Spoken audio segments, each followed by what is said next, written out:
Without objection, the chair may declare the subcommittee in recess at any point. The purpose of this hearing is to receive testimony from a non-governmental panel of expert witnesses to examine the terrorism threats posed by jihadist groups in Africa and their implications on U.S. Homeland Security and our interest. I now recognize myself for an opening statement. Good morning and welcome to the Subcommittee on Counterterrorism, Law Enforcement, and Intelligence.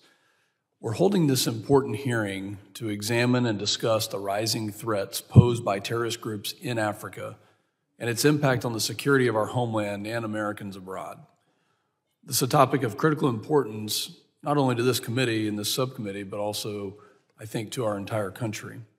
In fact, it was this subcommittee that held the very first congressional hearing about Boko Haram, who refers to itself as the Nigerian Taliban, and has been designated a foreign terrorist organization for its terrorist attacks. Why are we here? Over 30 years ago, terrorists trained at an al-Qaeda training camp. Terrorists who were trained at an al-Qaeda training camp in Afghanistan carried out a car bombing at the World Trade Center. The bombing resulted in the deaths of 6 people and injured thousands of Americans. 8 years later, 19 terrorists that were motivated by the same radical ideological beliefs hijacked 4 commercial airliners and carried out the largest terrorist attacks on American soil on September 11th. And just a short while ago, Homeland Security Committee members led by Subcommittee Chairman Anthony D'Esposito commemorated the 22nd anniversary of those attacks on 9/11 at the 9/11 Memorial and Museum in Lower Manhattan. Members honored the memory of the victims and thanked the first responders for their dedicated services. During the period between the first attack on the World Trade Center and 9/11, our nation did not fully comprehend the threats posed by the Salafi jihadist movement or identify the warning signs or threat indicators that could have helped degrade al-Qaeda's operational capacities and capabilities. We must learn from these past gaps, some would call them failures, and have proactive conversations to not only identify these threats, but appropriately confront them before they metastasize. Political instability, dire economic conditions, sectarian violence, mass migration, and an anti-Western sentiment are just some of the main factors that contribute to individuals radicalizing and joining jihadist movements to commit violence. The unfortunate reality is that many African nations share these underlying factors that contribute to the rise of extremism. These conditions are not new and have been present on the continent for decades. 2 notable events have especially defined today's terrorism threat landscape throughout Africa. First, on October 3rd, 1993, American forces helping with U.S. peacekeeping operations in Mogadishu were attacked by Somali National Alliance, whose fighters were trained and equipped by al-Qaeda. 18 Americans died and 73 others were injured. To this day, the Battle of Mogadishu is still one of the deadliest days in the history of the U.S. operations, Special Force operations. American forces were again attacked by jihadists on October 4th, 2017 in Niger. Now known as the Tongo ambush, U.S. Army special operators and Nigerian troops were ambushed by Islamic State militants while out conducting an operation to capture Islamic State in the Greater Sahel commander Dawandu Shafau. 4 Americans and 4 Nigerians were killed that day, and 8 Nigerians and 2 Americans were wounded. Both the Battle of Mogadishu and the Tongo ambush were galvanizing inflection points for the jihadist movements in Africa and helped contribute to the rise of the terror networks across the continent. Regional instability has also fueled the terror threat landscape across Africa.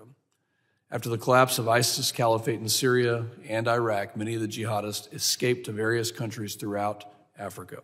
These insurgents have wreaked havoc across the continent, forcing governments to develop and enhance their counterterrorism capabilities. Our nation has helped lead these efforts. In fact, we have kept 2 bases in Niger with about 1,000 men and women of our military deployed there with counterterrorism and an intelligence mission across the broader region. However, near-peer competitors, both China and Russia, have also rushed to help fill this power vacuum. Russia has exploited corrupt African governments with checkered human rights records into allowing their nation's counterterrorism, quote-unquote, counterterrorism efforts to be supported by Russian paramilitary groups, Most notably, Russia's Wagner Group, a private military company, have not only provided counterterrorism capabilities, but have also been used to prop up ruthless authoritarian figures. In return, Russian PMCs gain access to gold, to diamonds, critical mineral mines, and many other resources. And these resources have helped keep the Russian economy afloat and has helped fuel their unjust and provocative war in Ukraine. The nefarious actions and human rights abuses by foreign malign nation states have turned local populations towards jihadist groups for protection. The United States cannot continue to allow Russian PMCs or CCP groups to fill this power vacuum. We must provide viable alternatives to these arrangements and encourage our African partners to work with us and embrace our shared democratic values to stop the spread of the jihadi movement. This hearing today is an important subject that I'm personally familiar with, having served myself in the Middle East, having served in operations against ISIS throughout Iraq and Syria.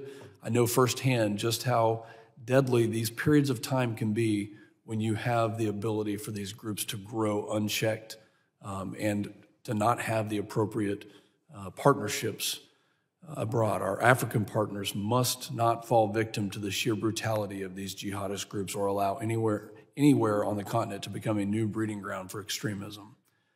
I hope today that we can have an open and an honest dialogue on this issue. This is not a partisan issue. This has nothing to do with Republican versus Democrat politics. This is all about the security of the United States. It's all about the security of our partners who value freedom, who value the Western mentality of pushing back on groups that would harm not only our partners, but the innocent lives of so many people throughout the world. We're absolutely delighted to have a distinguished panel with plenty of experience to give us your thoughts and your recommendations as to where we should go. And lastly, I'll say, you think about these hearings and what they mean to our country. And even though some of these don't get the press or the publicity, they are vitally important for my colleagues on both sides of the aisle to hear the facts. We cannot allow these interim periods of time in between conflicts like what 9/11 brought to this country to have a breeding ground where extremism wins out. We must remain vigilant. That's why we're holding this hearing.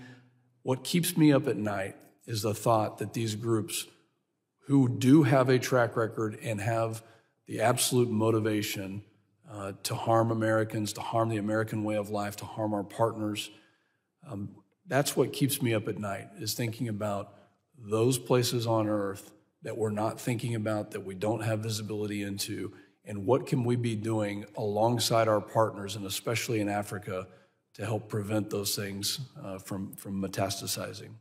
I want to thank our witnesses for being here this morning, and I look forward to a good, robust discussion. I now recognize the ranking member, the gentleman from Rhode Island, Mr. Magaziner, for his opening statement. Good morning. I want to thank Chairman Pfluger for calling this important hearing and thank our witnesses for coming today. Terrorism is increasing across the continent of Africa, making this a critical and timely oversight topic for this committee. Last month marked the 25th anniversary of the bombing of U.S. embassies in East Africa, where 224 people were killed, including 12 Americans, and more than 4,500 people were wounded. The embassy bombings were orchestrated by Osama bin Laden, who would later direct the most heinous, most deadly terrorist attack on U.S. soil on September 11th, 2001. While the United States was reeling from the 9/11 attacks and focusing our counterterrorism efforts in the Middle East and Central Asia, bin Laden and al-Qaeda were looking towards Somalia and Yemen. Today, terrorist groups have established themselves in those countries and are focused on further expanding their reach through brutal violence in the Sahel and West Africa.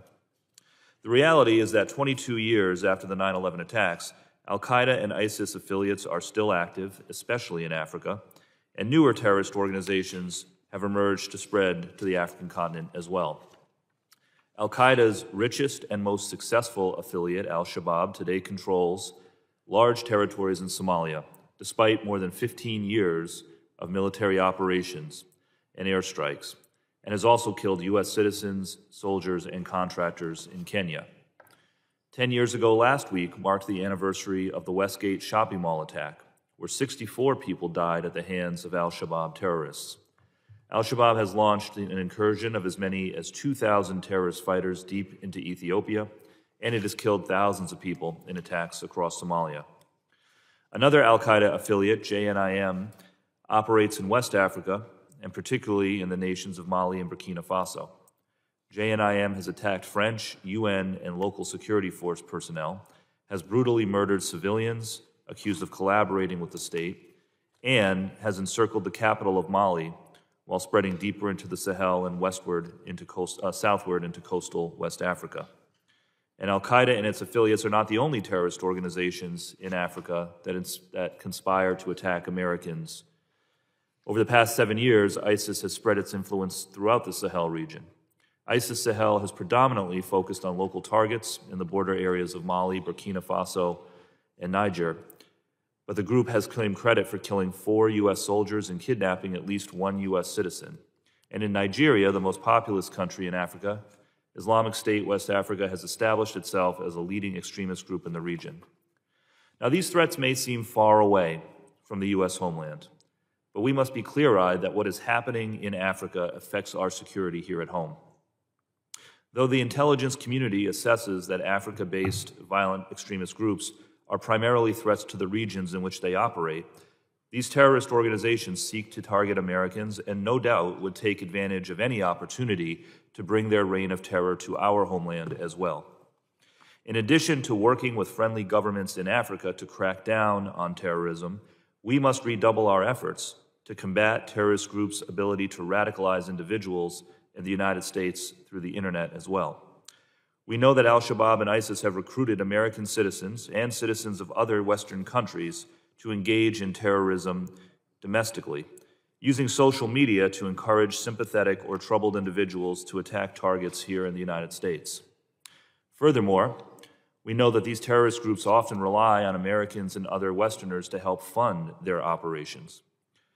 I hope that we take the opportunity during today's hearing to discuss this, how we can counter foreign terrorist groups' unprecedented virtual access to people in the United States in further of inspiring and enabling attacks on the homeland. I'm thankful that the Biden administration is taking the threat from the rise in terrorism across Africa seriously. Today we have around 450 military personnel on the ground advising Somali forces and African Union troops to beat back al-Shabaab and bring stability to the Horn of Africa. We also have approximately 1,100 military personnel in Niger conducting drone operations to combat terrorism. The United States continues to launch airstrikes against al-Shabaab when necessary, and we are advising, assisting, accompanying, training, and equipping regional forces to carry out counterterrorism operations that protect the security of African nations and prevent the spread of terrorism to the United States and our allies. While military options are necessary to counter terrorism in Africa, the United States must also help African nations build their democratic institutions and improve the lives of their citizens in order to foster stability. If we do not continue to engage with robust foreign aid, adversaries like Russia and China will continue to fill that void, and terrorist organizations like al-Qaeda and ISIS will continue to gain strength.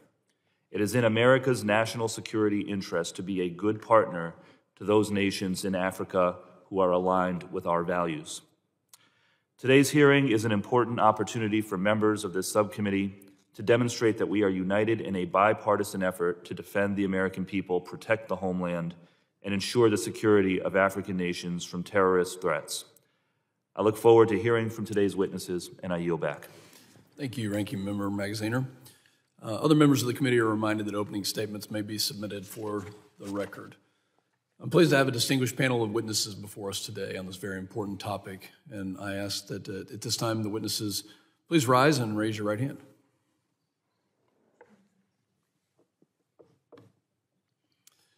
you solemnly swear that the testimony you will give before the Committee on Homeland Security of the United States House of Representatives will be the truth, the whole truth, and nothing but the truth, so help you God? Thank you. You may be seated. Let the record reflect that the witnesses have answered in the affirmative. I'd now like to formally introduce our witnesses. Dr. John Peter Pham previously served as the United States Special Envoy for the Great Lakes region of Africa and as the special envoy of the Sahel region of Africa from 2018 to 2020. During this time, Ambassador Pham was responsible for coordinating and executing the United States strategy in the region to advance peace, stability, and our nation's interest in the region. Prior to being confirmed as ambassador, Ambassador Pham served as Vice President for Research and Regional Initiatives at the Atlantic Council, where he currently serves as a distinguished fellow. He has also served as Vice President for the National Committee on American Foreign Policy Interest and as a Senior Advisor to U.S. AFRICOM.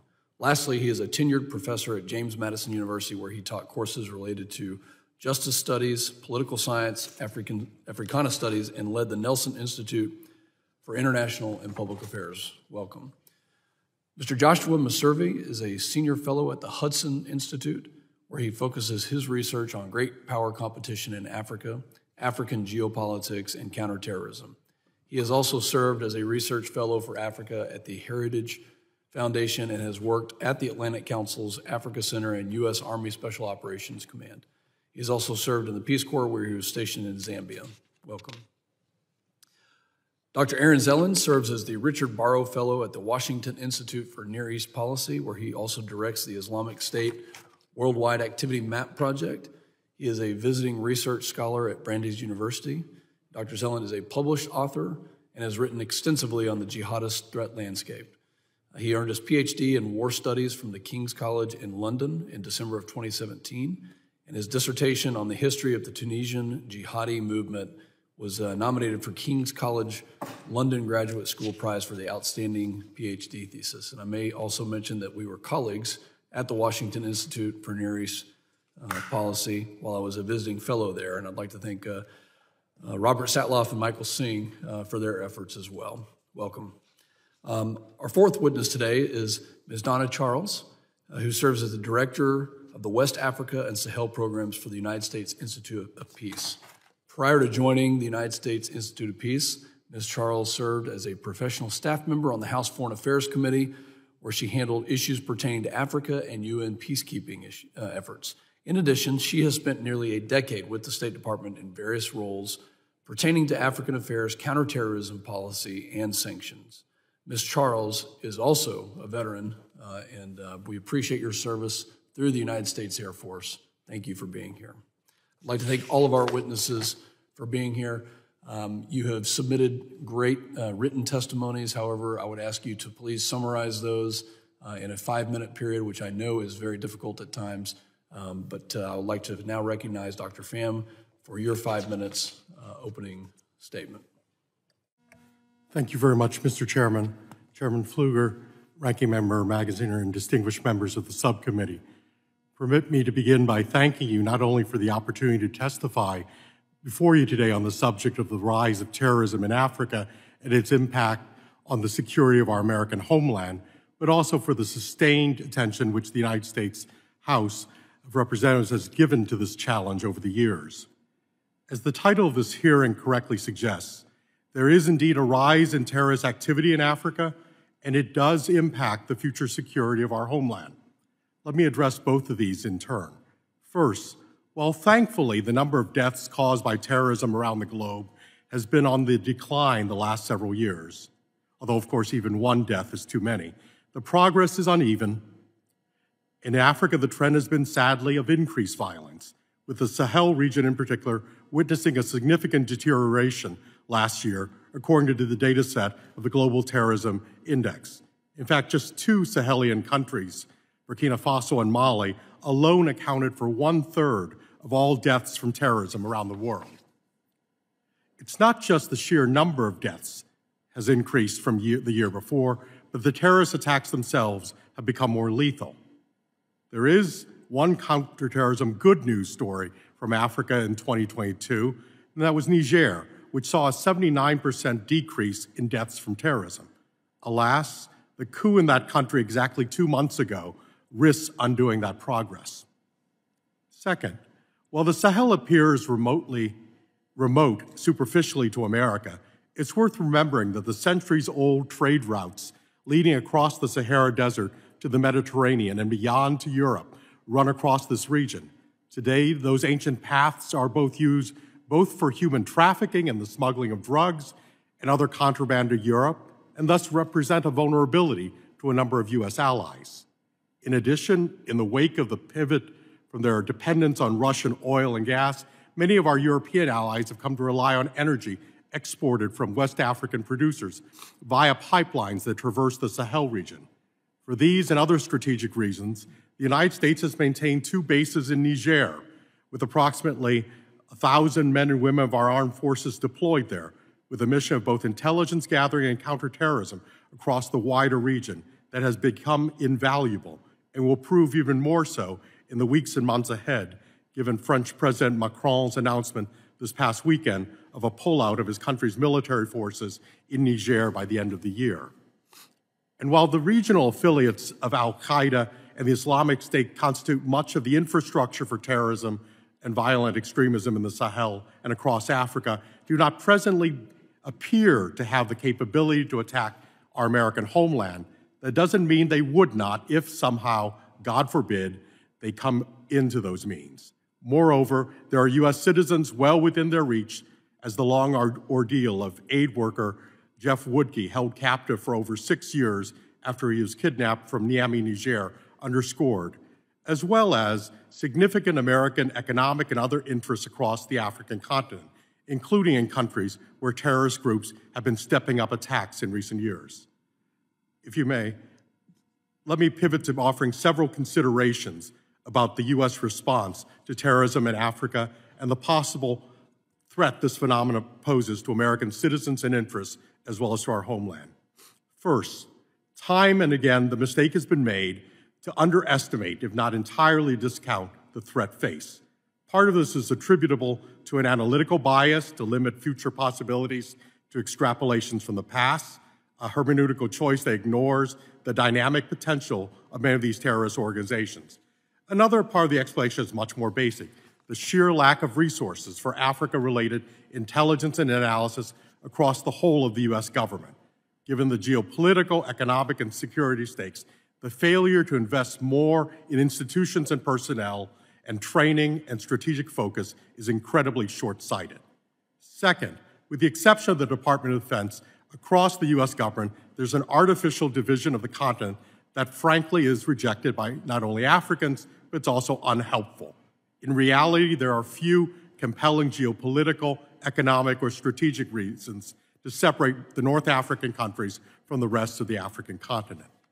Third, bureaucratic structures are only of value insofar as the positions therein are filled by qualified individuals. Without getting polemics about decision-making in the current administration or political dynamics in the Senate, permit me to simply observe that it doesn't serve America's interest to leave key positions unfilled. Fourth, closely related to terrorism is the danger posed by the lack of effective sovereignty that bedevils many African governments. Often, the challenge manifests itself in criminality. Other times, it's the lack of capacity to provide citizens with basic goods and services. Fifth, as America's relationships, diplomatic, security, economic, and cultural with Africa as a whole and with individual countries expands and deepens, a positive development to be sure.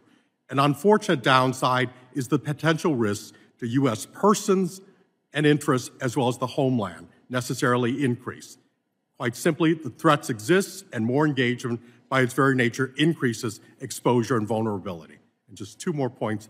6, with supply chains for critical minerals needed both for energy transition and new technologies running across Africa, I'd invite this distinguished panel to consider a broader vision of security, not just protecting American people and homeland from attacks, but protecting our access to the strategic materials which are essential for our defense systems and our civilian economy. Finally, the challenge of terrorism in Africa and any derivative threat to the United States cannot be addressed except, as the ranking member rightly pointed out, in an integrated fashion, with solutions that embrace a broader notion of human security writ large, encompassing social, economic, and political development, which often enough must transcend national and other boundaries. I repeatedly emphasized during my service as envoy to the Sahel, the crisis in the Sahel is one of state legitimacy, a perception by citizens that their governments are valid, equitable, and able and willing to meet their needs. Absent states' commitment to meeting their citizens' needs, no degree of international engagement is likely to succeed. This obviously is not a task for the U.S. alone. Nonetheless, it's one which America has a strategic interest in embracing. I'm sorry to interrupt. We're going to have to keep moving. Okay. And leading. That was my final. Thank you. Thank you very much. I now recognize Joshua Meservey for your 5-minute opening statement. Thank you. Chairman Pfluger, Ranking Member Magaziner, and distinguished members of the subcommittee, thank you for the opportunity to testify on this important topic. My name is Joshua Meservey. I'm a senior fellow at Hudson Institute. The views I express in this testimony are my own and do not represent an official position at Hudson. African terrorism is amid an extraordinary expansion. According to the latest Global Terrorism Index, in 2022, the Sahel was the site of 43% of all terrorism deaths worldwide, up from 1% in 2007, while sub-Saharan Africa as a whole accounted for 60% of all terrorism deaths last year. There are also now deadly and active Islamist terrorists operating in parts of Africa, such as northern Mozambique and eastern DRC, that have little history of Islamist terrorism. These trends challenge the U.S.'s ability to protect the American homeland, as Islamist terrorist Salafi jihadi theology requires them to fight the United States. African Islamic State and al-Qaeda affiliates are largely autonomous, and not all members subscribe to Salafi jihadi theology, but the core leadership behaves as though they do. American policymakers should assume that an African terrorist organization would attack the United States if given the chance. Furthermore, as Chairman Pfluger noted in his opening remarks, there are now vast spaces in Mali and Burkina Faso that can serve as the type of safe havens where terrorists have the time and space to plot more ambitious attacks. The relatively good news is that the direct threat of African terrorism to the homeland is, for now, limited for various reasons. The risk of American complacency and distraction is real, however. Lone wolf terror attacks likely remain the most direct danger from African terrorism to the homeland. Fortunately, there does not appear to be any African terrorist organization with significant appeal within the U.S. right now. While African terrorism's most potent threats to the U.S. are more indirect than an attack on the homeland, they are still worrisome.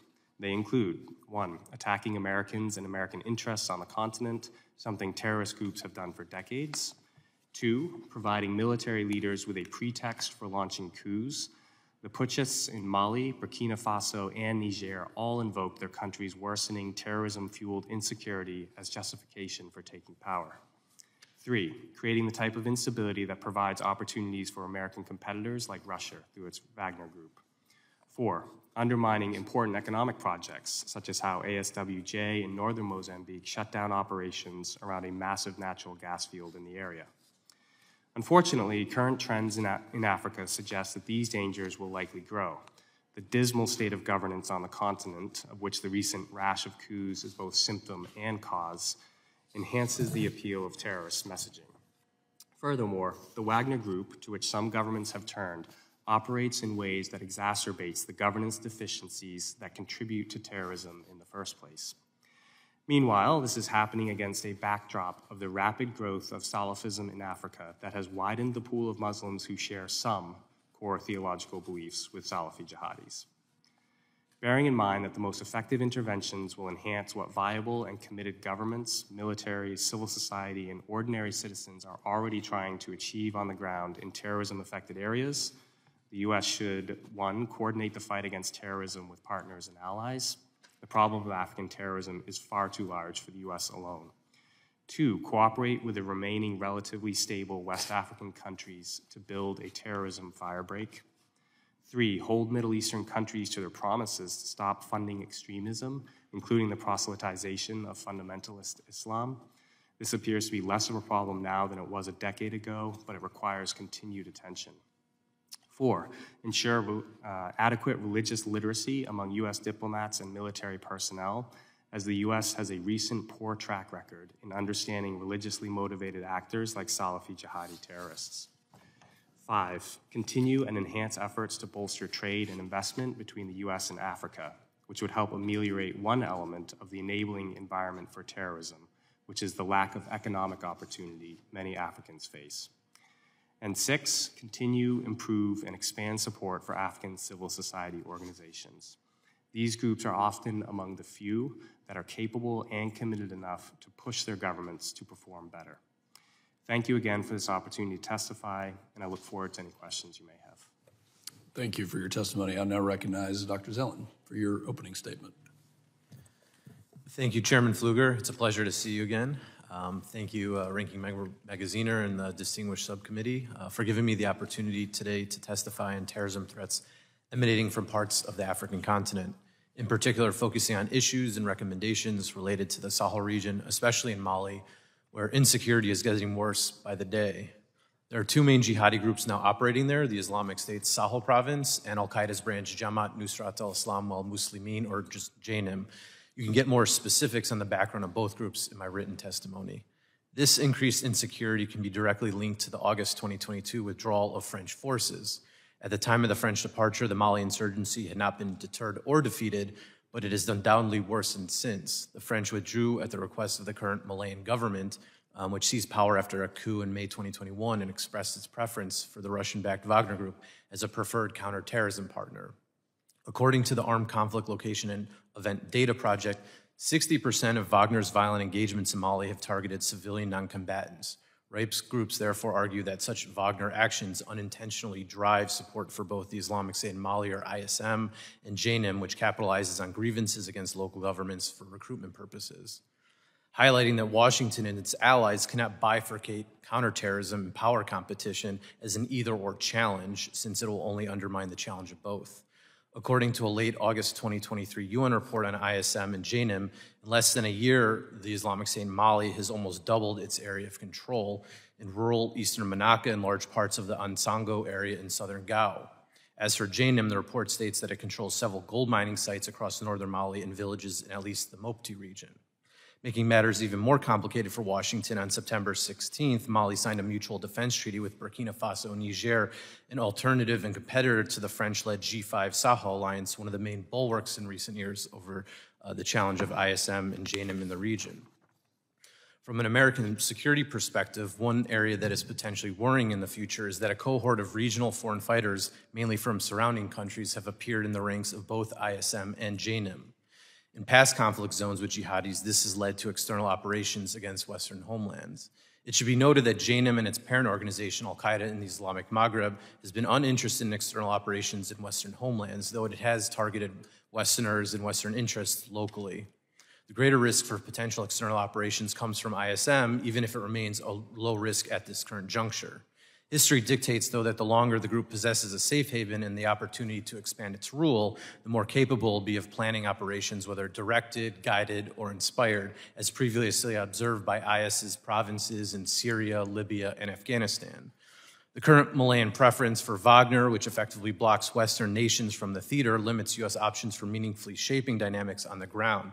Tenuous U.S. ties with the current Nigerian leadership further complicate the situation and may hinder the effectiveness of the local U.S. drone base, which has been used against both IS, Sahel province, and JNIM militants over the years. Washington should therefore prepare for the possibility that Niger could ask the U.S. to leave, as Mali recently did with France. Contingency planning for a drone base could include engaging countries like Ghana or Senegal, allowing for a backup plan amid the current trajectory.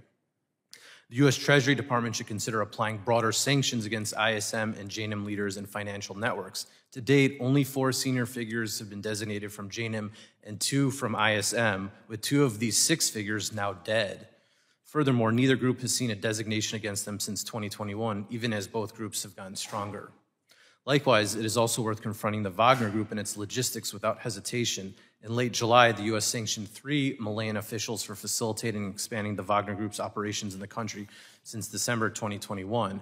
This is a good start, though it would be worthwhile to target with sanctions those within the Wagner Group specifically in Mali, Burkina Faso, and Niger, as the U.S. has done previously with its officials' activities in places like the Ukrainian war. Finally, there has been a growing perception, whether it is true or not, in the Sahel region, as well as elsewhere in the world, that the United States can be fickle with its allies in contrast to Russia. Therefore, before the security situation devolves even more and spreads to other countries, it is imperative that Washington sticks to its allies regionally and make these efforts visible. Otherwise, do not be surprised if Moscow tries to find cracks in the foundations of relations and leverages insecurity to take advantage and undermine the U.S.'s position as already seen in Mali, Burkina Faso, and Niger.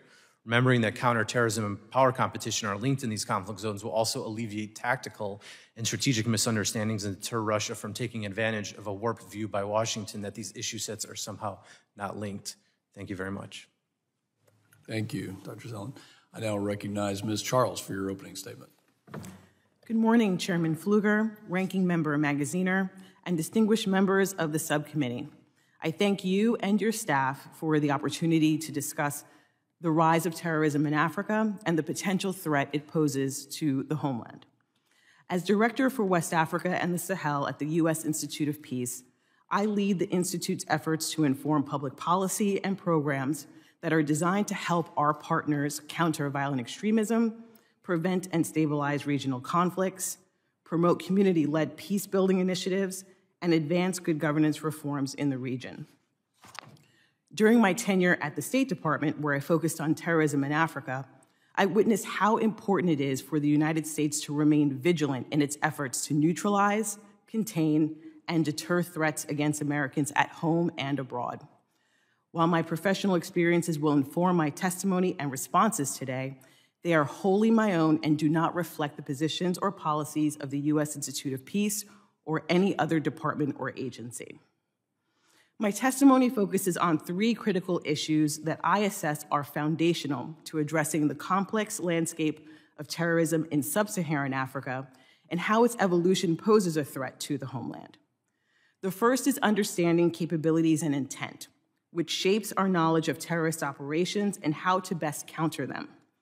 The second is mapping out risks and vulnerabilities to U.S. persons and interests at home and in Africa, including our posture, our exposure, and our risk tolerance. And the third issue is building partnerships and capacities where they matter most. These issues require a robust set of tools and an equally robust policy that defines our strategic interests and political will to apply resources where they are lacking. The evolution of terrorism in Africa has resulted in significant shifts in capabilities and intent.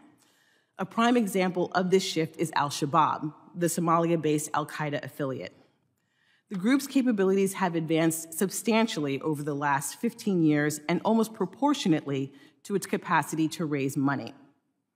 As a result, Al-Shabaab remains the wealthiest, largest, and most lethal al-Qaeda affiliate in the world. It is only in the last 3 years, however, that U.S. officials have publicly concluded that Al-Shabaab is a threat to the U.S. homeland. I refer you to my written testimony for details about how Al-Shabaab's plot, uncovered in the Philippines in 2019, helped shift this assessment. In addition, increased access to information technology, including social media, as well as global transportation, trade, financial, and communication networks create a target-rich environment for terrorist groups in Africa and elsewhere. Mapping and mitigating risks and vulnerabilities that expose the homeland to terror threats must be an iterative and well-resourced process. Consider our air borders. As of 2019, at least 11 countries in Africa have a last point of departure, or LPD, air route to the United States. This data point illustrates how a terrorist in Africa could, after clearing several layers of screening and security protocols, board a flight bound for the United States and use various means to attack the homeland, either before landing or upon doing so. Our land borders present another vulnerability. Thousands of migrants and special interest aliens, or SIAs, from various countries in Africa have made the dangerous trek to South or Central America onward to the southern border. I again refer you to my written testimony for countermeasures that I believe have improved situational awareness along our borders. I urge decision makers to embrace a both-and strategy rather than an either-or approach to ensure we are successful on both sides of the boom. Policymakers must take a hard look at how U.S. strategies for engaging in Africa are reconciled with the resources available. Also, we will fail if we abandon security cooperation with military and law enforcement partners on the continent. I am encouraged by investments in prevention, including through expanding civil-military operations, analyzing financial facilitation networks, and leveraging advanced open-source intelligence and technologies. Continuing to invest in these and other measures will pay dividends in protecting the homeland.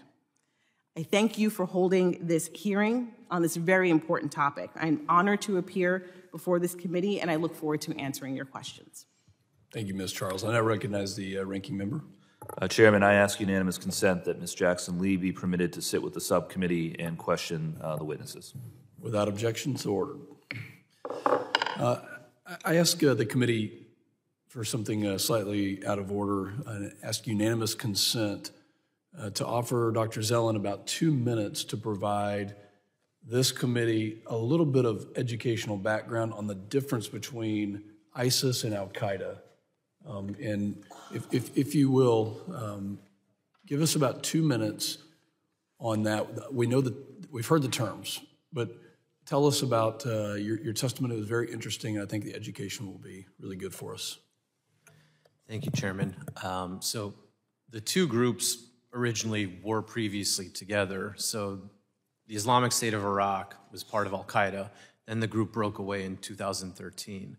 Part of it was over doctrinal issues. One was related to the issue of takfir, or saying that another Muslim was not a real Muslim and therefore legitimizing their shedding of their blood. Another was the issue of the caliphate. The Islamic State wanted to announce the caliphate and that they were the ones, and that Al-Qaeda was subordinate to it because they were just a group.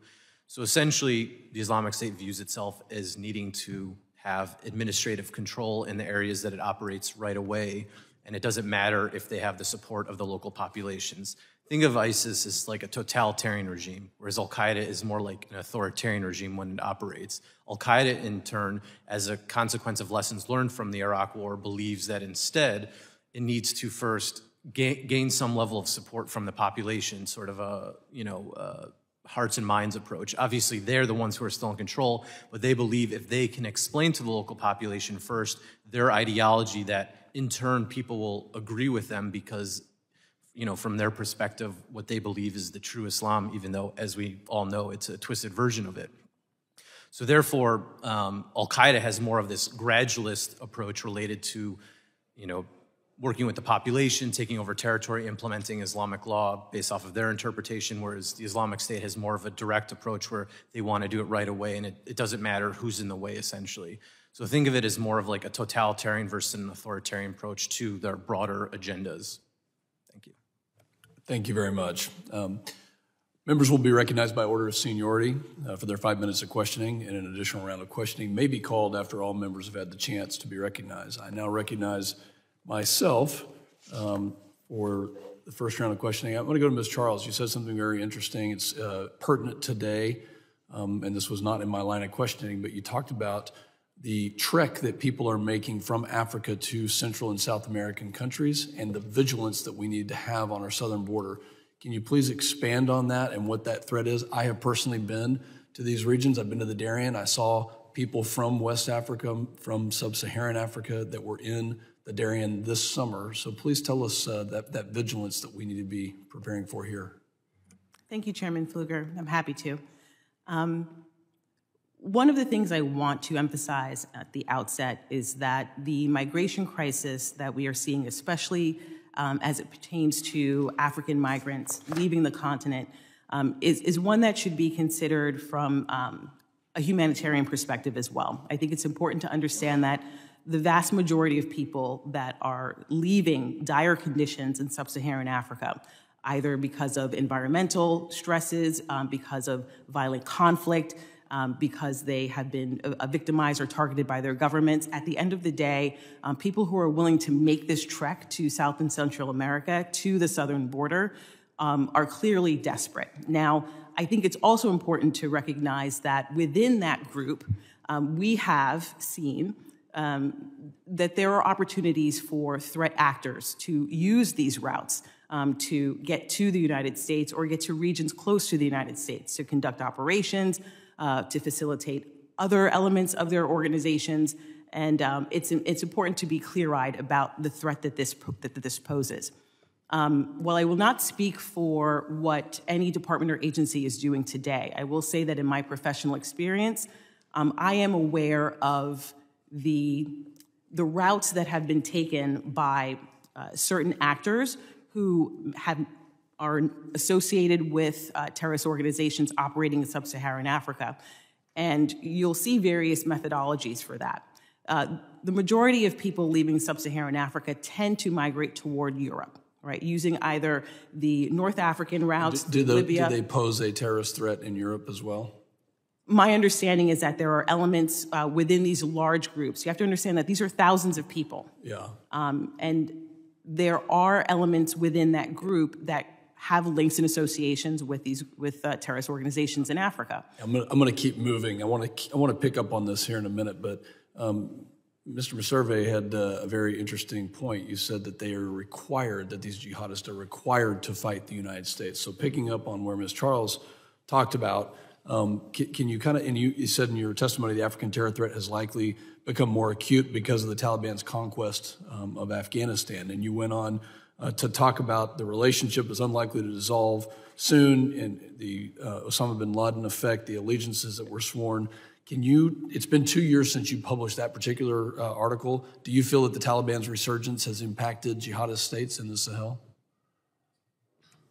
I think certainly the Taliban's reconquest has provided, at the very least, a moral boost to these groups. It's encouraging to see an organization like the Taliban defeat the United States, essentially. And I think that is how this is interpreted. This is seen as a defeat of the United States. So I think at the very least, it has provided them motivation. And we saw some of Afghan terrorist organizations actually celebrating the Taliban's reconquest of Afghanistan. I have not seen any reports of direct links right now between the Taliban and Afghan terrorist organizations, but as I noted in my testimony, I think there's a very real danger that will happen again. There is a history of it, of Afghan terrorists fighting and training in Afghanistan and then going back to the continent. So. Ambassador Pham, while they may not have the capability to conduct attacks on the United States homeland right now, if they do, please tell us that.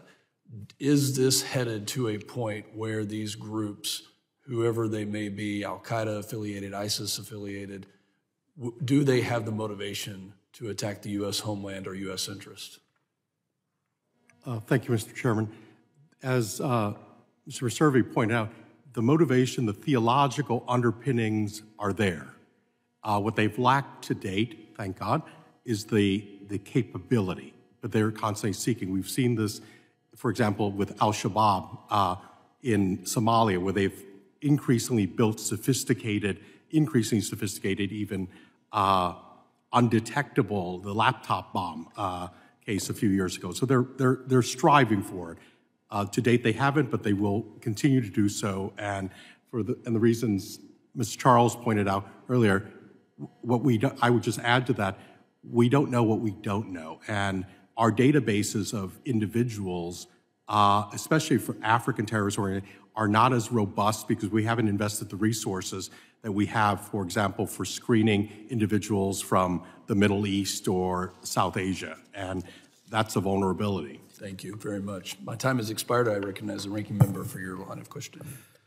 Thank you, Chairman. And I'll pick up on that point. So, Ms. Charles in her written testimony noted the 2019 incident where an Al-Shabaab operative was found to be completing flight training in the Philippines, and we assessed that was one of the first indicators that Al-Shabaab had the capability and intent to strike targets outside of the East Africa region, including potentially the United States.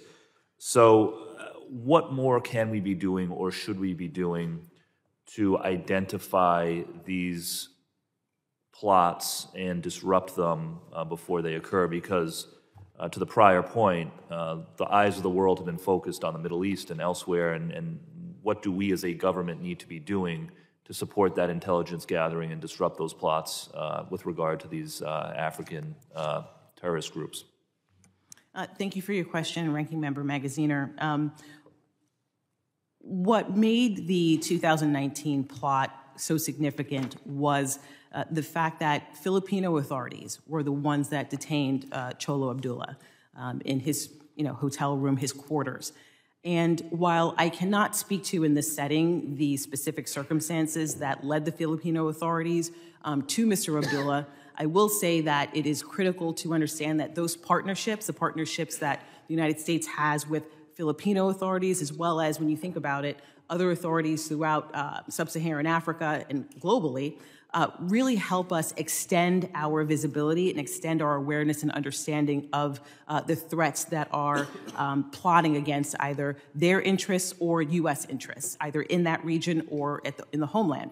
So I will say that what organizations and departments and agencies like the Department of State and others have done, not just since that attack, but even prior, or that attempted attack and prior to that, is increase the partnerships that we have in these regions from a military and a law enforcement perspective. And that just not includes liaison relationships where we're exchanging information, but also training and equipping and building capacities. When we build capacities, then we are allowed to engage these organizations and these entities in a way that is not just beneficial to them when they're building out a prosecution case, but it's also beneficial to us as well. So that's my recommendation in that regard. Thank you. Dr. Zalin, I was struck by something in your remarks just now where you said that at times the U.S. can be viewed as a fickle partner in the region. What do you mean by that? Yeah, thank you. I think part of it is not just related to specifically in the Sahel, but other areas on the world stage in the past, whether it's related to actors in the Middle East in terms of the U.S. in Iraq or the U.S. in Syria. We were just discussing what happened in Afghanistan. Obviously, it didn't make sense for the U.S. to continue to remain fighting against the Taliban since nothing was really changing on the ground. However, there's been a perception by many U.S. allies that the U.S. won't stick it out even if it's very tough, even though obviously we're there for 20 years. And as a consequence, you've increasingly see Russia pushing to try and fill those vacuums by undermining the U.S. and going in there and showing that they can do what they do on the ground, especially in the context of Syria in particular. The Assad regime was toast more or less until the Russians came in, and now we've seen as a consequence of that, they've then parlayed that into greater relations with other states in the Gulf region, in Egypt, and then of course what we're seeing in Eastern Europe now related to Ukraine. I've heard several of you in your remarks allude to the need for the U.S. to be a good partner to friendly nations in terms of economic and humanitarian assistance as well. We're being asked to consider appropriations bills that, in their current form, contain deep cuts to food assistance programs and other aid through the State Department budget and the Department of Agriculture budget. I'll open this up to any of you. Can any of you speak to the importance from a national security perspective that the United States be a good partner and not allow Russia or China to subvert our engagement with friendly nations that share our values? I'll open it up to anyone. I'll take you up on that, Ranking Member Magaziner. I'm a firm believer that accountable foreign assistance is critical to American leadership and our national interests. In many of these countries, they are the difference that has gained us entree with civil society, with populations. They help shore up friendly governments that partner with us. So in a number of things, they reinforce. I've had the honor of working closely with and advising military deployments throughout the continent, and I've yet to meet a commander who didn't emphasize the value of those other programs in shaping the environment in a way that made his or her operations easier and safer. Thank you. Gentleman's time has expired. Chair now recognizes the gentleman from North Carolina, Mr. Bishop. Thank you, Mr. Chairman. Following the lead of Mr. Magaziner in asking about the risks of decreasing financial commitments, perhaps, to this problem abroad, let me ask it something a little differently, or going at it that same issue another way, maybe. I think many Americans, although without your level of expertise perhaps, believe that the $8 trillion that we spent in Afghanistan and Iraq didn't work out well. And there are other examples to boot. I mean, Libya always comes to mind for me. There has been a consistent policy architecture behind all of those acts, all of those policies that continues to hold amazing sway. In fact, I think the premise behind Mr. Magaziner's question and your answer to it, Ambassador, was that we've got to keep doing the same thing. Am I wrong? Is that perception wrong that that policy didn't work out well in Afghanistan and Iraq?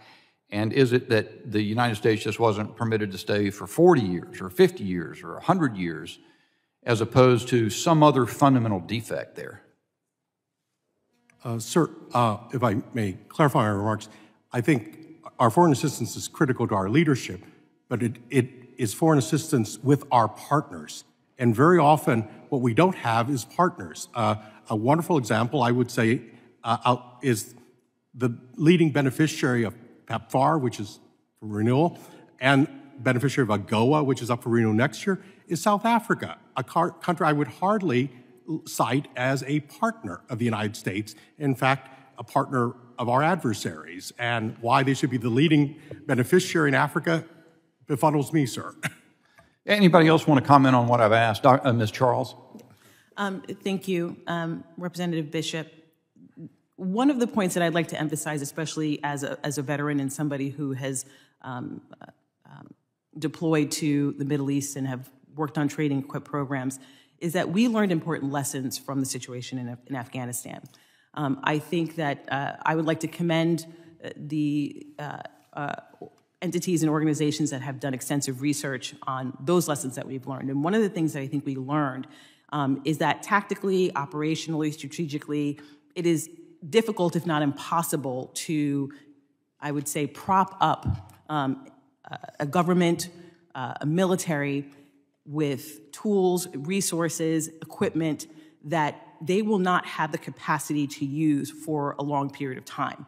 And I would make this distinction with what we're doing in Somalia. Again, not the best situation when it comes to where al-Shabaab is on the trajectory over 15 years, but we've helped build out a Somali National Army that did not exist in its current form 15 years ago. And so I would say that we have learned lessons and that those lessons can be applied to situations not just in sub-Saharan Africa and all over the world. Yes, large mistakes were made when it comes to our foreign assistance and how we operated there, but we've learned those lessons and I'm seeing them applied in parts of sub-Saharan Africa. And I hear you, and I'd like to believe we've learned the lessons, and you just gave an example, but what it evokes in me is a recognition that of the resources we invested in the Afghanistan Army, and Americans saw it just collapse. And I'm sure there are expert views about why that's a distinct situation, but it doesn't really provide me comfort. Let me ask you this. How many countries in Africa are U.S. forces conducting operations in now? Thank you, Representative Bishop. From my perch, I would refer you to the Department of Defense to provide specifics on that. When we look at open source information, it is clear that Somalia is one of those countries. We also have partnerships throughout West Africa where we're training and equipping. We're providing support in various ways. But I would refer you to the Department of Defense for specifics on that. Let me just ask one more for whoever wants to take it. How is it that China and Russia are able to win support in Africa based off anti-U.S. resentment? What are the reasons that people there resent the United States and be inclined to join Russia or China in their efforts? Yeah, thank you. I think how Africans feel about the United States varies widely across the continent, and there actually is a lot of support for the U.S. Among the general African population. Now, there's also growing levels of support, or not growing on an uninterrupted trajectory, but there is support for China, as you say. I think that's due to decades of very intensive Chinese engagement, diplomatic investments, loans, things of that nature.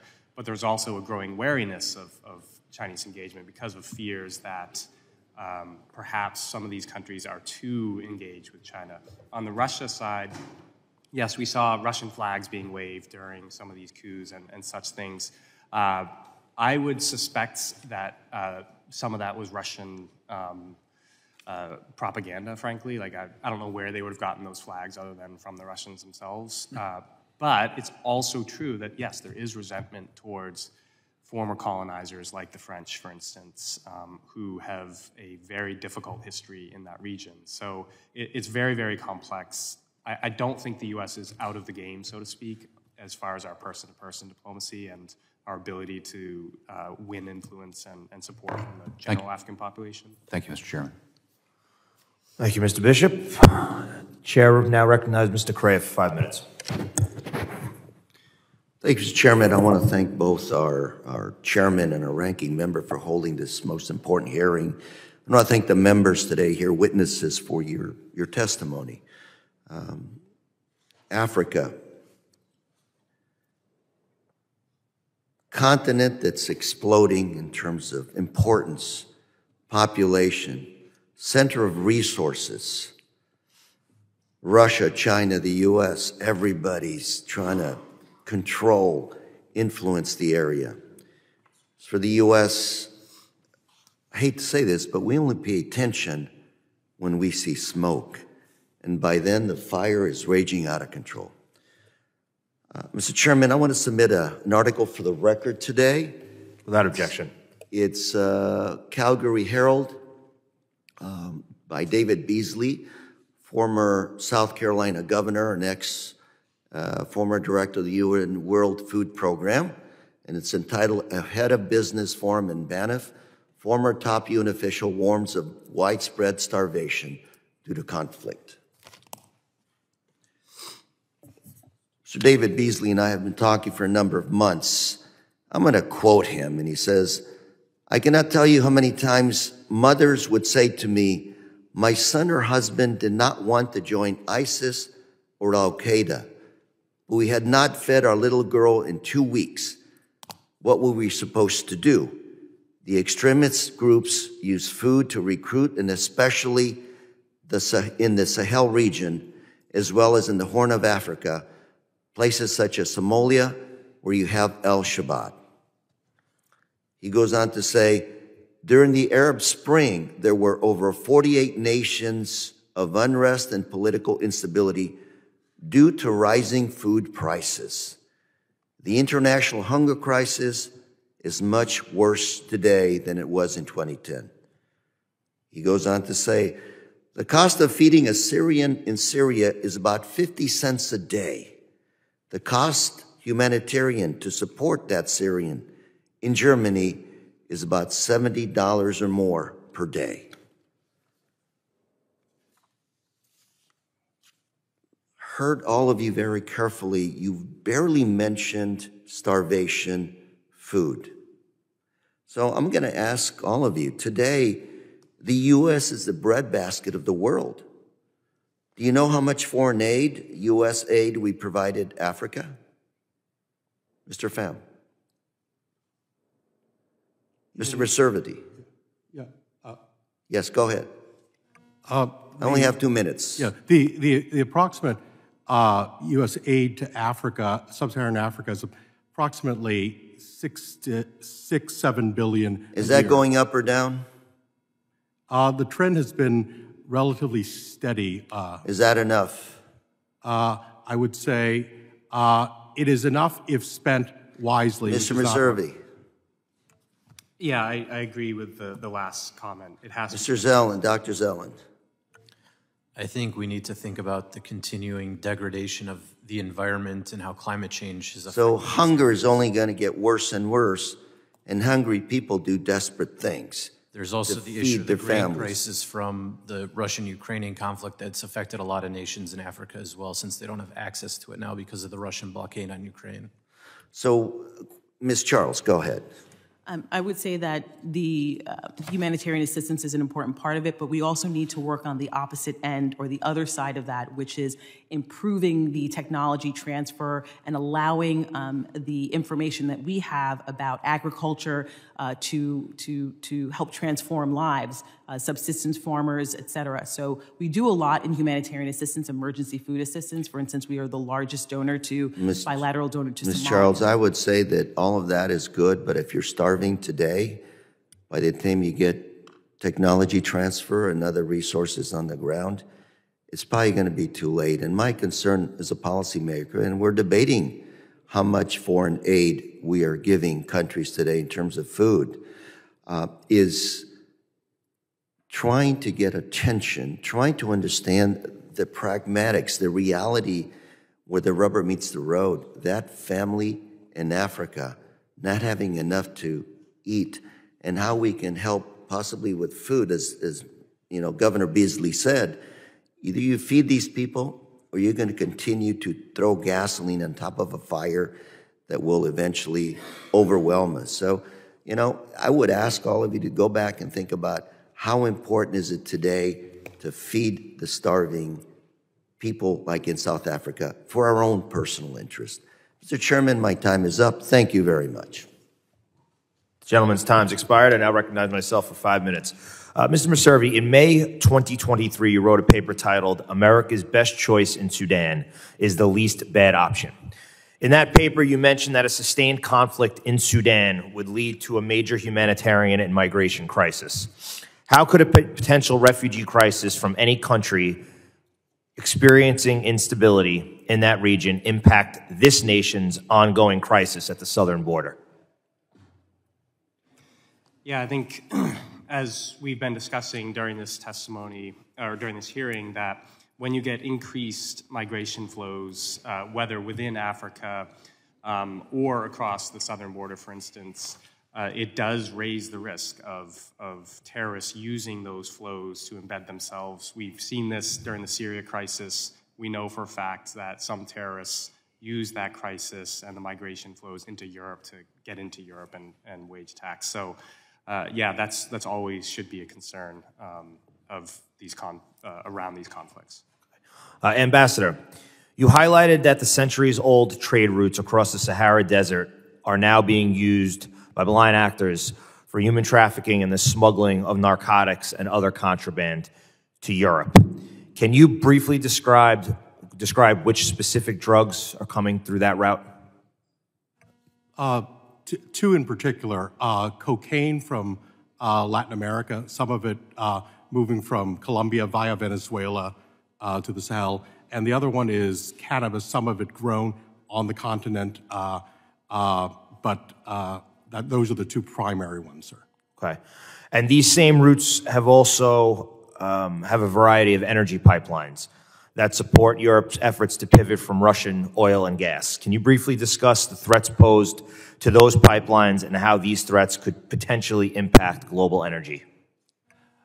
Europe is relying the flurry of deals signed since February 2022 with African countries.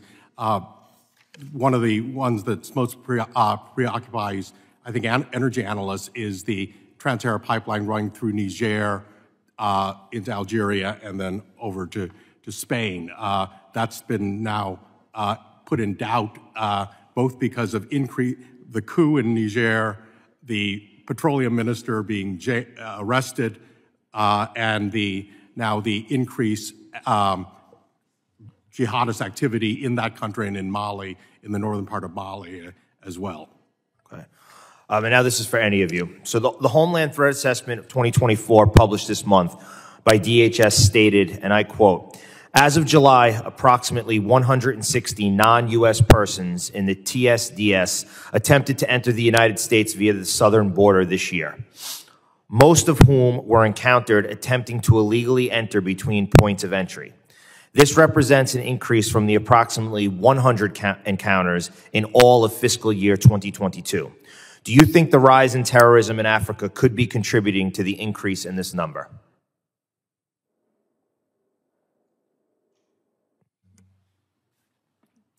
Ms. Charles, you hit the button first, so go ahead. Representative, thank you for the question. I think the situation, when you look at it from a sheer numbers perspective, can seem easier on its face to analyze.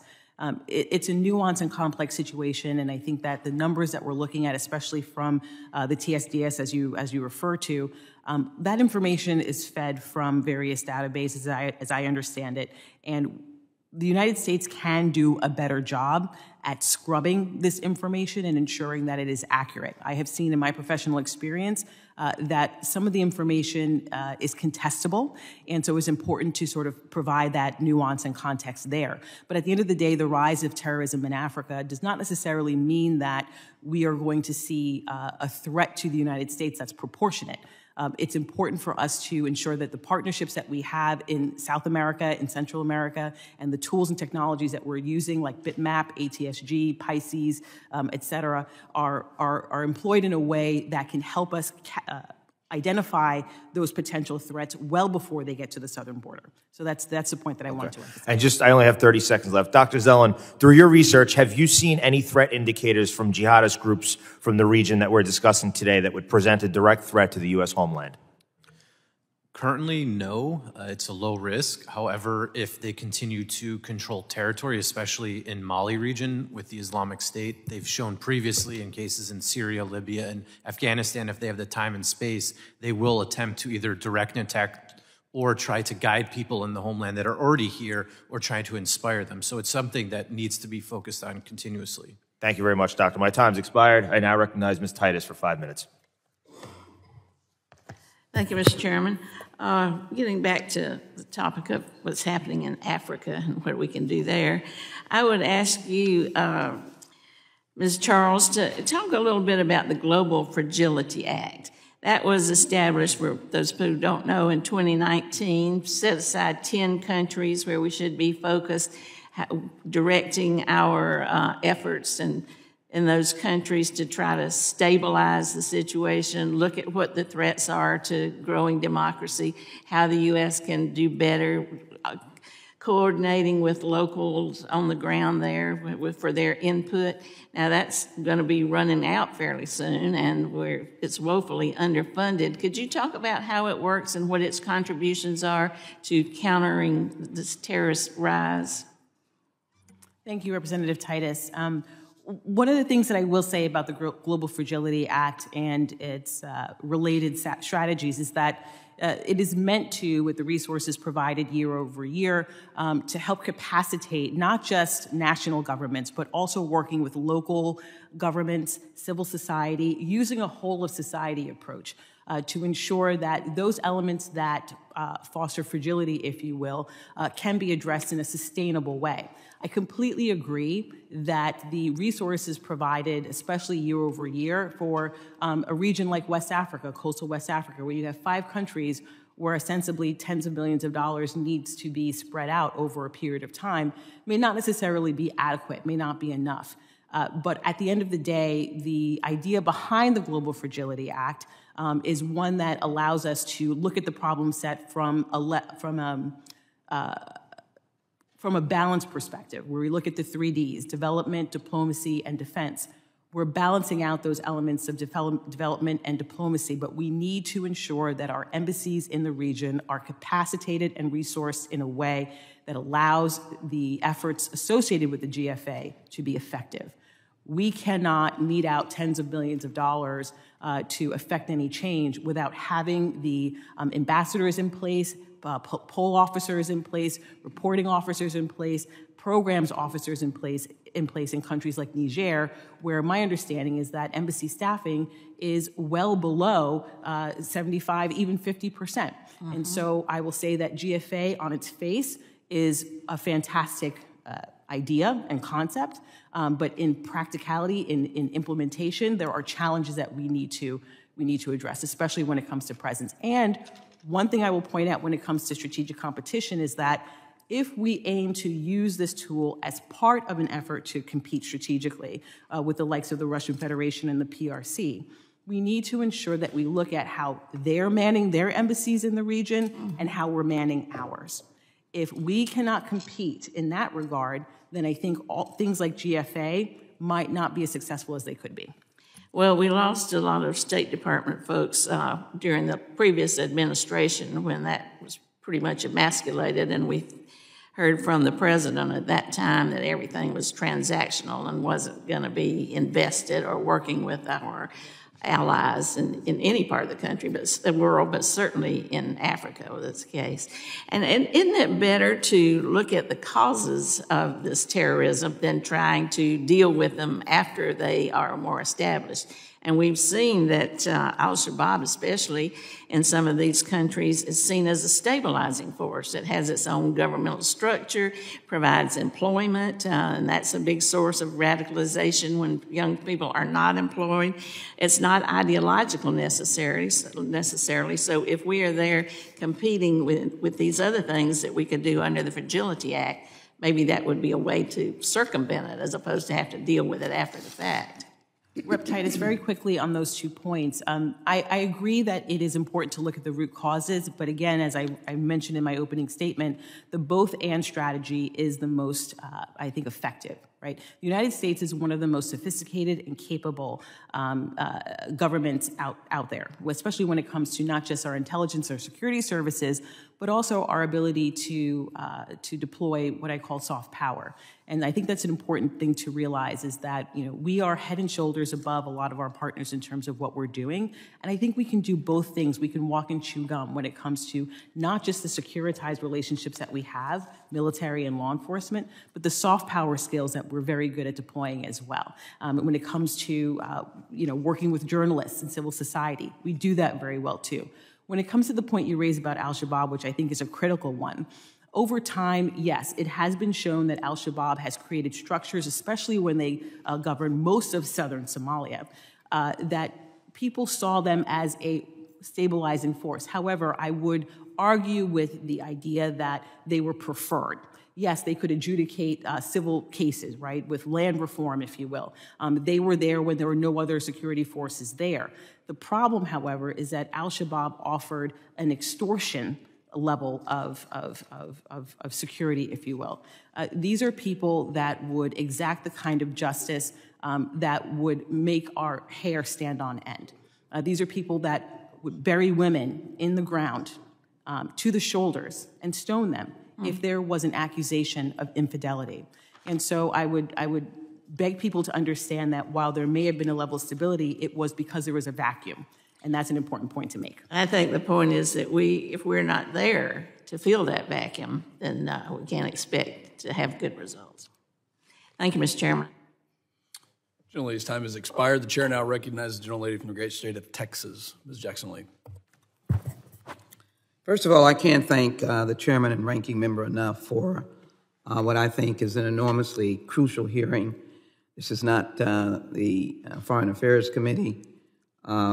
And so I know that your extending to this area is crucial, and it just plays into my frustration. I thank my colleague from Nevada for going where I will try to go in a very short period of time, and that is the crucial urgency of the relationship between the United States and the continent.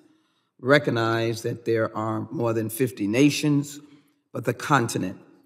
And I guess my chastising is that Republican and Democratic administrations over the past 2 decades have failed to understand the cruciality of our relationship in terms of the funding in State Department efforts, though let me compliment our foreign diplomacy team that I have seen all over Africa who are working beyond hours with short staff, but we have missed the most important moment in history. I don't know if we can get it back, and that's why we're here talking about it.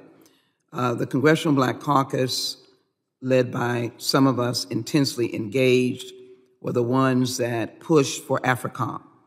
And that was an approach as a first effort of really on the ground. And I heard you, Ms. Charles, speak about soft power. I'm going to have a question, just looking for the clock. But having gone to school at the University of Ghana in Accra and Kumasi, University of Nigeria, with campuses at Lagos and Ibadan, I know that Africa could have been the continent, the greatest ally to the United States of America. My first question is going to be to each of the witnesses, starting with you, Mr. Pham, thank you for your service. Is Africa a strategic and economic force that the United States should try to embrace with a very strong connection? I just need yes or no. Yes, ma'am. And sir, I'm just going down the... Yes. Yes, definitely. Absolutely, yes. And this is Republicans and Democrats who are witnesses. In 2014, I was the first member of Congress to lead a delegation in to deal with the kidnapping of the Chibok girls, which was by a terrorist group. That would have also been a moment that we could have poured in our concern. We as members went in, only 3 of us, to show compassion to the family. And the issue was in northern Nigeria, where they felt completely abandoned. It was being taken over by ISIS or radicals, and that was their way of showing the Nigerian government and everyone else, burning Christian churches, etc., how powerful they were. So let me try to pose to you, Ms. Charles, what should be the most targeted way that we can overcome China's presence that takes and does not give? Wagner, that is in the Central African Republic. People may not think that pulls in a terrorist look, but it is a look that is different from America and argues against American values. And that's what terrorism is. It changes people's attitudes and moves them away from democratic principles, being able to see the forest for the trees, meaning that it is better to help collaborate and work and build a bridge rather than be given a bridge and then extract every literal blood out of the country and give nothing back. So what can we do? Terrorism is a multifaceted fight. It is the hearts and souls of Americans, of the continent, and it is a strategic way of getting in. And if I'm going to yield just a moment more, I do want to put on the record, pay tribute to my predecessor, the Honorable Mickey Leland, who sat in this place. And as far back as 1989 and beyond, he took up the cause of sub-Saharan Africa by bringing in food. He was making friends between Eritrea, Sahara Desert, and Ethiopia.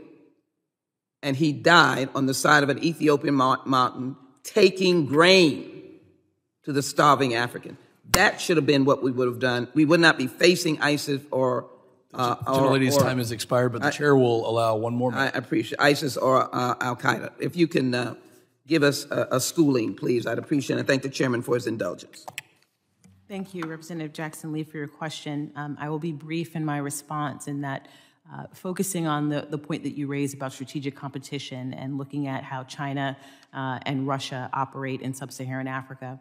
The United States would do very... And how that opens the doors for the terrorists. Well, that's one element, and I think it's, again, a very nuanced conversation to have, but I would say that the United States would do well to leverage one of the most important things that we have that I would say that the Russian Federation and the PRC do not have, which is a vibrant, robust, and well-educated diaspora.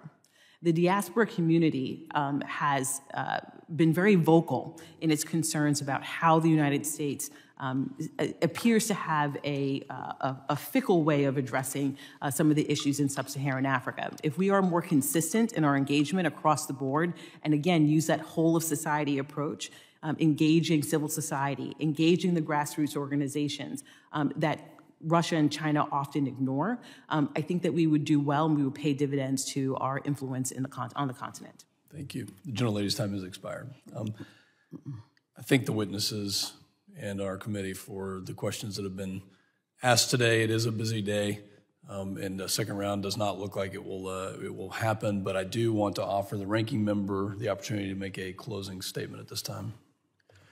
Well, thank you, Chairman. I'm very glad that we held this hearing today. I'm very grateful to our witnesses and the experience and the insights that they have brought, and to our colleagues. As the Chairman noted, this is a busy day and a busy week in Congress, but the fact that so many of our colleagues came prepared to engage on this topic, I think, is a very positive sign. As a government and as a Congress, we need to constantly be anticipating threats to the United States homeland before they develop and plan for them in advance and diffuse them before the threats become imminent. And if we do not engage and continue to engage and increase our engagement in Africa, we will all regret it. And so I want to thank all of you for your insights. I was particularly struck when Ms. Charles talked about the 3 Ds, defense, diplomacy, and development. And I think that is a great framework through which to look at this work. We need to make sure that we have robust defense and intelligence gathering capabilities in areas like the Sahel and West Africa where terrorist threats are on the rise. We need to continue to engage diplomatically with our allies in the region that share our values and our interests. And we need to continue to invest in development, not pull back, because those root causes of radicalization that include poverty and hunger continue to be a major challenge. We cannot have a foreign policy or a defense strategy that is based just on sticks and not carrots. It needs to be all of the above, not either or. Russia and China are moving into this region not out of altruism, not out of charity, but because they understand that it is in their strategic interest to have a presence and to have relationships in all regions, but particularly in Africa in the 21st century. There is a national security imperative that the United States do the same, that we continue to engage with defense, diplomacy, and development to ensure that our adversaries, be they nation states or terrorist organizations, do not gain the upper hand. So thank you, Chairman, for calling this hearing. Thank you again to our witnesses and our colleagues. And let this be a redoubling of our efforts in this area as we go forward. Thank you. Well, I thank the ranking member. I'll make a brief closing statement as well. I couldn't agree with my colleague, the ranking member, Mr. Magaziner, more on what he just said about anticipating. That's the reason that we held this hearing today, is because your testimony, your written testimony, the questions that you've answered, the colleagues on both sides of the aisle, if there's something that unifies this Congress, it is exactly this subject right here on how to anticipate and then take action and prevent these terrorist acts from impacting Americans, American interests, and our partners and allies, which unfortunately we have seen a track record and a motivation, and maybe the capability and capacity isn't quite there yet, as was mentioned, but it is going to be there. And if left unchecked, it will certainly impact us. And so I appreciate everyone participating in this today, and that's why we held this hearing. You know, I look at the threat environment around the world, it's growing. I think personally, myself, and having been deployed all over the world, that we are probably in a threat environment that rivals that of the pre-World War II environment, if not greater, because of the complexity of the nature of threats and the domains that it's not just the land, air, and sea domain. We have a cyber domain. We've got many places around the world that are now for the first time experiencing these horrors, as was mentioned by Ms. Charles. These are graphic images, but we have to keep those in mind. And I'm worried about that threat environment and that landscape and the vacuum that we see in the regions that you have pointed out throughout the continent of Africa that are allowing a breeding ground for terrorism, which has to be checked with the partnering with not just these nations, but also with like-minded countries around the world. The great power competition has obviously spilled over into this threat, this extremism threat. So I'm very, very pleased with the results of this hearing today. I want to continue the work here, and I would implore all of you to please continue your work, because you are informing the United States government on those threats and the policy decisions that we will make and the direction that we will go is hinging upon your work, your research, and your expertise. So I thank the witnesses. The members of the subcommittee may have additional questions for you, and we would ask that you respond to these in writing. Pursuant to Committee Rule 7D, the hearing record will be open for 10 days. Without objection, this committee stands adjourned. Thank you, Mr. Chairman and Ranking Member.